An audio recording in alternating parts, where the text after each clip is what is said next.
Autre défilé, c'était hier à Paris pour demander la fin de la guerre à Gaza. Oui, 17 000 personnes ont défilé hier dans la capitale entre la place de la République et la place de la Nation en soutien au peuple palestinien.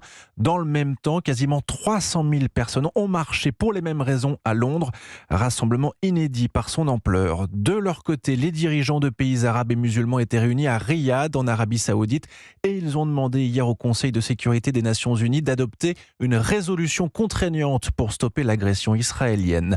William Molinier, vous êtes l'envoyé spécial d'Europe 1 à Tel Aviv. Malgré les critiques aussi sur le sort des civils via l'ONU, Israël ne compte pas mettre en pause sa riposte militaire dans l'enclave palestinienne.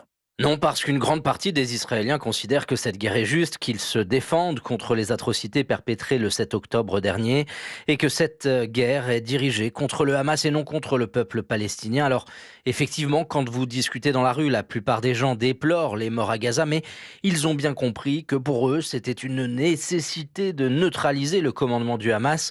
L'armée israélienne répète constamment qu'elle vise uniquement les infrastructures militaires, qu'elle essaye de faire le moins de victimes civiles possible, mais que les terroristes se cachent dans les hôpitaux, les mosquées, les écoles, que le Hamas utilise comme bouclier la population gazaoui.